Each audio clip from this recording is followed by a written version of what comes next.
Hello दोस्तों, board exam with Pankaj में आप सभी का स्वागत है। आज हम लोग 10th मैथ का टेस्ट का डिस्कशन देखेंगे। एक दिन मैथ देखते हैं, फिर साइंस देखते हैं और सोशल साइंस देखते हैं। अंत में क्या हिंदी और संस्कृत भी अच्छे तरीके से देखेंगे। बोर्ड का संपूर्ण तैयारी इस टेस्ट के माध्यम से आपको करा दिया जाएगा। इसके अलावा मैराथन आता है सब्जेक्ट वाइज, वो भी 2-3 दिन में आपको बायोलॉजी का मैराथन या हिस्ट्री का मैराथन मिल जाएगा। इस टेस्ट में जो भी विद्यार्थी 10th 2025 का एग्ज़ाम दे रहे हैं उन्हें इस टेस्ट को ज़रूर देना चाहिए, ताकि उनकी तैयारी कहाँ तक पहुँची है उसे जांच करें और जो कमी रह गई उसे सुधार करें, ताकि आप बोर्ड एग्ज़ाम में अच्छा स्कोर कर पाएँ। जो भी टेस्ट को देना चाहते हैं इस वीडियो के डिस्क्रिप्शन बॉक्स में और कमेंट बॉक्स में व्हाट्सएप ग्रुप का लिंक दिया हुआ है, उसे ज्वाइन कर लीजिए। उसके बाद टेस्ट दीजिए। 8 बजे टेस्ट शुरू होता है, आधा घंटा का समय दिया जाता है। उसके बाद आपको वीडियो डिस्कशन प्रोवाइड कर दिया जाता है, जिससे आपकी तैयारी बहुत अच्छी हो जाएगी। पहला क्वेश्चन शुरू करते हैं। कह रहा है पहला में मध्य बिंदु का सूत्र लिखें। मध्य बिंदु का सूत्र क्या होता है? तो मध्य बिंदु का सूत्र होता है x1 + x2/2 y1 + y2/2। मध्य बिंदु का सूत्र क्या होता है? x1 + x2/2 y1 + y2/2। कह रहा है -3 4 किस पाद में है? तो याद रखिएगा प्लस प्लस ये पहला क्वाड्रेंट होता है, तीसरा में माइनस माइनस होता है, इसमें क्या होता है माइनस प्लस होता है दूसरा में, और चौथा में क्या होगा? चौथा में प्लस माइनस होता है। कैसे ध्यान रखिएगा? प्लस प्लस और माइनस माइनस पहला तीसरा ध्यान रह जाएगा। दूसरा कैसे? माइनस, दूसरा का मतलब 2 नंबर काम कर रहे हैं तो शुरू में माइनस याद रखेगा, दूसरा में 2 नंबर, अगर बाद में माइनस आ गया तो 4 नंबर है। इसमें शुरू में माइनस आ रहा है, इसका मतलब कितना क्वाड्रेंट में? सेकेंड क्वाड्रेंट में है। देखिए तीसरा क्वेश्चन कह रहा है -5 और 4 का x अक्ष से दूरी बतावे।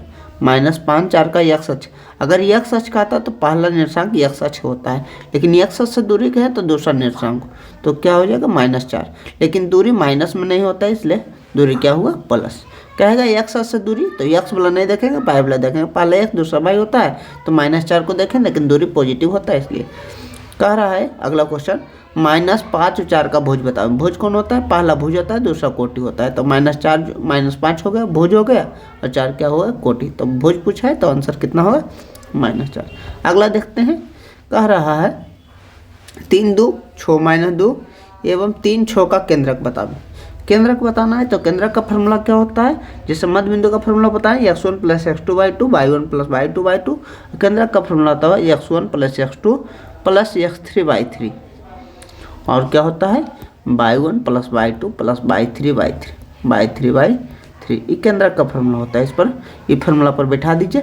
x1 3, x2 6, 3 और 6 9 और 3 12, 3 + 6 + 3/3। आगे क्या करेंगे? 2 - 2, सेकंड वाला बाइक देखेंगे 2 - 2 और +6/3। देखिए 2 से 2 कट गया, 6 6 12 12/3 कितना होगा? ये 4 हो गया, और 6/3 कितना हो गया? 2। आंसर कितना होगा? 4 और 2। अगला देखिए कह रहा है 500 में 2 का घात बताएं। ये बहुत इंपॉर्टेंट क्वेश्चन है, जिसमें 2 का घात 3 का घात ऐसे पूछा जाता है। 500 का गुणनखंड कीजिए। इसमें केवल 2 का घात पूछ रहा है, 2 से हम भागा देंगे। 2 से भागा देंगे कितना हो? 250 आएगा। फिर 2 से भाग लग जाएगा तो कितना आएगा? 125 आएगा। इसके बाद 2 से भाग नहीं लग रहा है तो 2 का पावर कितना है? 2 के पावर 2 बार आया तो घात कितना है? 2। मान लीजिए 2 3 बार आता तो घात कितना होता? 3। अगर एक को बार नहीं आता तो उसका घात कितना होता? 0। कह रहा है √12 का परमेय कार्य गुणांक। √12 का परमेय 12 का गुणनखंड करेंगे तो 12 का गुणनखंड 2 2 6 दूना 12, 2 3 दूना 6। तो √12 को लिखेंगे, √12 को लिखेंगे 2 × 2 × 3। अगर ये 2 निकल जाएगा, एक √3 और रह जाता तो ये प्रमेयकरण इस प्रमेय संख्या बदल जाती। वह संख्या जिसको प्रमेय संख्या बना दो उसको प्रमेय कार्य गुणांक कहते हैं। जो रूट में बच जाए उसको ही प्रमेय कार्य गुणांक बोल सकते हैं। तो आंसर कितना होगा? 3। कह रहा है सह संख्या का 3 उदाहरण दीजिए। सह संख्या वो ऐसी संख्या जिसके बीच कोई कॉमन नहीं रहे। जैसे मान लीजिए हम लिए 8 और 9, कोई कॉमन नहीं है। मान लीजिए लिए 6 और 9 लेंगे तो कॉमन हो जाएगा 11 ले लिए, कोई कॉमन नहीं है। 2 और 5 ले लिए, कोई कॉमन नहीं। बहुत सारा संख्या लिख सकते हैं। एग्जाम्पल आएगा क्वेश्चन कि इनमें से कौन सा सहवास संख्या है, तो सहवास संख्या देखना है, इसमें कोई कॉमन नहीं, दोनों में रहना चाहिए, तो सहवास। कह रहा है पाई √5 1.01 001 0001 इस प्रकार की संख्या कैसी संख्या है, तो इसे कहते हैं अपरिमेय संख्या। क्या? अपरिमेय संख्या। पाई पूछेगा कैसी संख्या, तो अपरिमेय संख्या। √5 किसी संख्या, अपरिमेय संख्या। इस प्रकार की संख्या कैसे? अपरिमेय। ये तीनों संख्या छोड़ के जो भी आएगा उसको क्या कहेंगे? परिमेय संख्या कहेंगे। दो संख्याओं के बीच कितने संख्या होती है, या पूछे दो परिमेय संख्याओं के बीच कितने संख्या होती है, या पूछे दो अपरिमेय संख्याओं के बीच कितने संख्या होती है, तीनों का आंसर क्या होगा? अनंत। जब भी पूछे दो संख्याओं के बीच कितने संख्या होती है, तो अनंत। दो लगातार विषम संख्याओं का मासा क्या होगा? लगातार विषम संख्या, मान लीजिए 1 और 3 विषम संख्या, इसका मासा निकाल दीजिए, तो 3 बार लगेगा, कट जाएगा, मासा हमारा कितना आ गया? मासा 1 आ गया।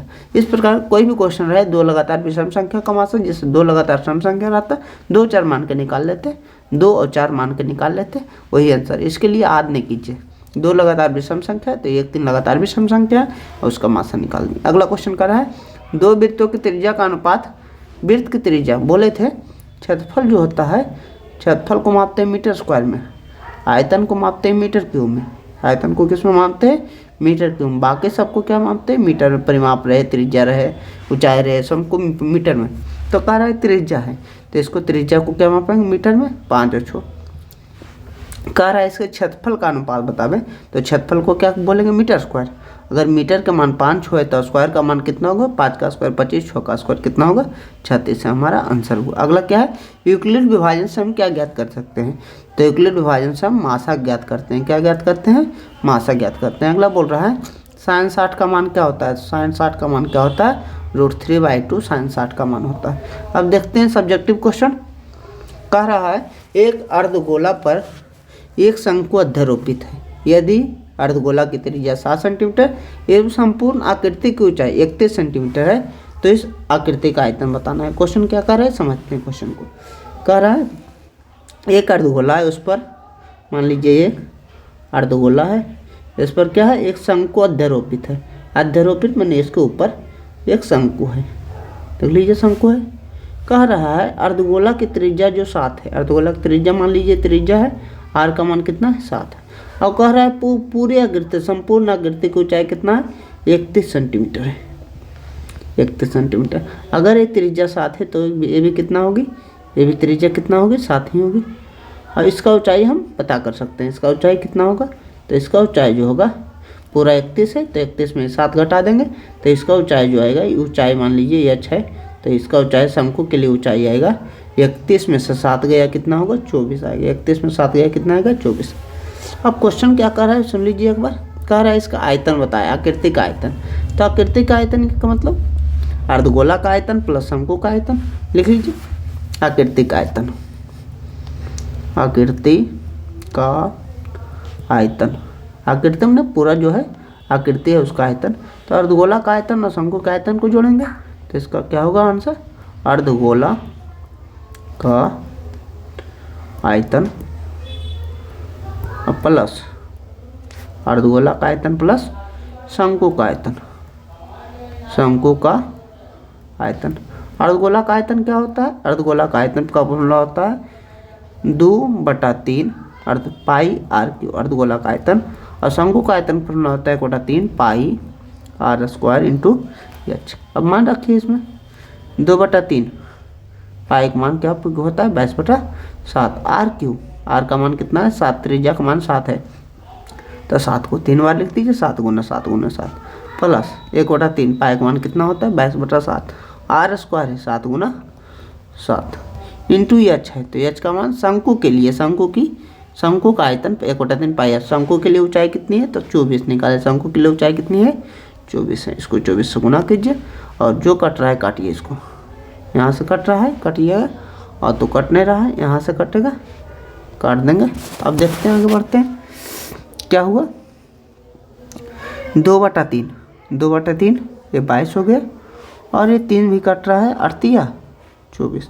देखिए जो कॉमन आ रहा है कॉमन लीजिए, ये तो कॉमन 2/3 तो कॉमन नहीं आ रहा है, लेकिन ये 22 एक कॉमन जना रहा है, दोनों में 22 है, एक 7 दोनों कॉमन जना रहा है, 22/7 कॉमन ले लिए, तो 22 ये 22 ले लिए, ये 7 कॉमन ले लिए, तो हमको ऊपर में क्या बचा 7 दूना 14, अब बटा ये 3 माइनस प्लस है प्लस, 22 और 7 कॉमन ले लिए, तो ये कितना बचा 8।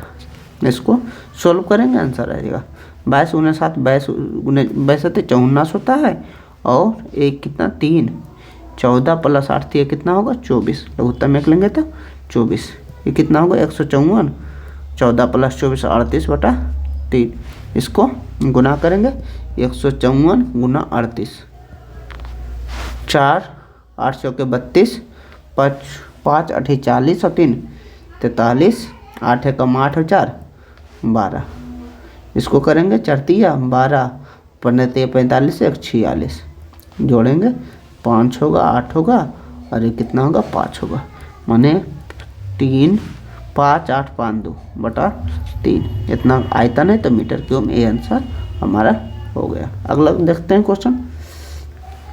अगला 2 नंबर क्वेश्चन है, ये 5 नंबर के क्वेश्चन में आता है, बहुत ज़्यादा इंपॉर्टेंट क्वेश्चन है। या तो इस प्रकार के क्वेश्चन का आयतन पूछता है, या इस प्रकार के क्वेश्चन का क्या पृष्ठ क्षेत्रफल पूछता है। अगले टेस्ट में उस क्वेश्चन को साबित करने की कोशिश करेंगे जिसका पृष्ठ क्षेत्रफल पूछता है। कह रहा है ABC त्रिभुज के कोण है तो सिद्ध करना है tan A + B/2 = cot C/2। ये भी इंपॉर्टेंट क्वेश्चन है, बहुत पूछते रहता है। ABC त्रिभुज का कोण है तो त्रिभुज के कोणों का योग कितना होता है 180 होता है, और ध्यान रखना है A + B/2 लाना है, ये ध्यान रखना है। चलिए दूसरा का सोल्यूशन करते हैं। दूसरा क्या कह रहा है, कह रहा है ABC त्रिभुज के कोण है, इसका मतलब A + B + C बराबर कितना होगा 180 डिग्री। कह रहा है हमको A + B लाना है, A + B, तो यहाँ कितना होगा 180 - C/2 भी लाना था तो/2 भी कर देंगे, तो ये क्या हो गया A + B/2 बराबर 180 में 2 से भाग देंगे 90 और -C/2। अब क्या करेंगे, tan लगाना था, tan आया था तो दोनों तरफ tan लगाने पर क्या लिखेंगे, दोनों तरफ tan लगाने पर, tan लगा देंगे तो क्या होगा tan A + B/2, इस बगल tan लगा दिए तो आ गया tan A + B, ई के बगल क्या होगा tan 90 - C/2। अब tan लगा दिए तो ये इस बगल तो आ गया tan A + B/2, और tan 90 - थीटा जो होता है cot थीटा होता है, तो cot और 90 - थीटा गया कितना है C/2, यही साबित करना था, ये हो गया प्रूफ्ड। अगला क्वेश्चन देखते हैं 3 नंबर क्या कह रहा है, देखते हैं 3 नंबर क्वेश्चन कह रहा है कि 3x² - 5√2x + 6 का विवेचक ज्ञात करें। विवेचक जिसको D बोलते हैं, D मतलब B² - 4AC, और मूल्यों की प्रकृति बताना है। D का मान जो आता है उसका मूल का प्रकृति वास्तविक होगा, काल्पनिक होगा, समान होगा, असमान होगा, ऐसा कुछ। तो 3x² - 5√2x और +6, देखते हैं सोल्यूशन कैसे आएगा। 3x² - 5√2x और +6 बराबर 0 का मूल्यों की प्रकृति बताना है। तो पहले ABC का मान निकालिए, A का मान x² के बगल में, B का मान x के बगल में -5√2 और C का मान कितना है 6। हमको कह रहा है व्यक्ति D का मान, विवेचक या D का मान, तो फॉर्मूला होता है B² - 4AC। B² का मान कितना होगा 5√2 का स्क्वायर -4, A का मान 3 है, C का मान 6 है, करिए 5 का स्क्वायर 25 हुआ और √2 का स्क्वायर 2 माइनस 4 तिया 12 छक 72, ये हुआ 50 - 72 बराबर माइनस का 22। अगर माइनस आता है तो क्या होता है, D का 3 मान होता है। D अगर बराबर आ जाए, D छोटा आ जाए या D बड़ा आ जाए, छोटा आवे तो इसको माइनस बोलते हैं, तो ये मूल होता है काल्पनिक होता है। क्या होता है यहाँ काल्पनिक होता है, बाकी क्या होता है ये वास्तविक होता है, ये भी क्या होता है वास्तविक होता है। और क्या बोले, अगर बराबर आ जाए तो उसको समान बोलते हैं, क्या बोलते हैं समान, बाकी दोनों क्या होता है असमान होता है, असमान, ये भी क्या होगा असमान होगा। तो क्या है माइनस में है तो हम क्या लिखेंगे काल्पनिक होगा, और 0 बराबर नहीं है तो असमान होगा, इसलिए क्या लिखेंगे अतः मूल जो होगा, मूल काल्पनिक, माइनस का मतलब काल्पनिक एवं जीरो नहीं आया तो एवं असमान होगा, असमान होगा। ये हमारा आंसर होगा। चौथा क्वेश्चन देखते हैं क्या कह रहा है। चौथा क्वेश्चन बोल रहा है एक संख्या उसके व्युत्क्रमों का योग, व्युत्क्रम मतलब उसका उल्टा का योग 10/3 है, तो संख्या बताना है। देखिए अच्छा क्वेश्चन है, ये भी क्वेश्चन पूछने वाला सब क्वेश्चन है।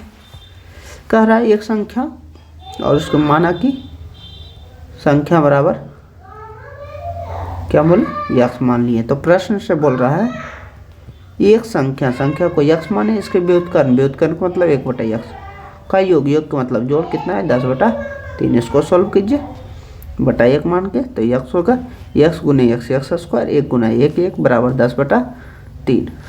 आगे सॉल्व करेंगे तो क्या होगा, तिरछा गुणा कीजिए 3x स्क्वायर प्लस 3 बराबर 10x, एक बगल लाइए 3x स्क्वायर प्लस 10x, एक बगल माइनस 10x प्लस 3 बराबर कितना हुआ 0 हुआ। इसको गुणनखंड तोड़िए, 3 3 9 है और 10 में लाना है तो 9 गुना 1 कितना होता है 10 हो जाता है। 9 गुना 1 9 भी होता है, 9 1 10 भी होता है। तो 3x square minus 9x minus x और प्लस 3 बराबर क्या होगा 0 होगा। 3x कॉमन लेंगे तो x माइनस 3 होगा, -1 कॉमन लेंगे तो x माइनस 3 होगा बराबर 0। अब देखिए अंदर के बदले को x माइनस 3 हो गया और बाहर के बदले को 3x माइनस 1 बराबर कितना होगा 0। तो x माइनस 3 बराबर अगर 0 होगा तो x बराबर कितना होगा 3, और 3x माइनस 1 बराबर 0 होगा तो 3x बराबर 1 होगा और x का मान कितना होगा 1/3। दोनों आंसर हो सकता है, अतः संख्या बराबर 3 या 1/3 दोनों आंसर हो सकता है। अगला क्वेश्चन देखते हैं 5 नंबर क्या कर रहा है। 5 नंबर क्वेश्चन बोल रहा है कि एक पासा को उछाला जाता है, विषम संख्या आने की प्रायिकता। पासा को उछाला जाता है, पासा मैंने छक्का जिसको बोलते हैं, 1 से 6 तक आता है। उसमें विषम संख्या कौन सी है जो 2 से नहीं कटती है, जैसे 1 हो गया 3 हो गया 5 विषम संख्या, इसकी प्रायिकता पूछ रहा है। आइए लिखते हैं कैसे सोल्व होगा, देखते हैं। कह रहा है पासा को फेंकने पर, पासा को फेंकेंगे तो यस का मतलब पूरा जो आता है, 1 आ सकता है 2 आ सकता है 3 4 5 6, इसको यस बोलते हैं। यानी यस का मतलब इसका नंबर, सैंपल स्पेस का नंबर कि 1 2 3 4 5 6 नंबर है इसका है। और कहें ई, जो घटना आने वाली है उसको ई बोलते हैं। क्या कहे विषम संख्या आना है, विषम की संख्या इसमें कौन है 1 है 3 है 5 है, तो उसको क्या बोलते हैं, इसको बोलते हैं यानी नंबर इसका ई का कितना है तो 1 1 2 3 3 नंबर है। तो अब प्रायिकता बराबर पी बराबर फॉर्मूला आता है पी बराबर एन बटा एन एस। क्या होता है फॉर्मूला एन बटा एन एस।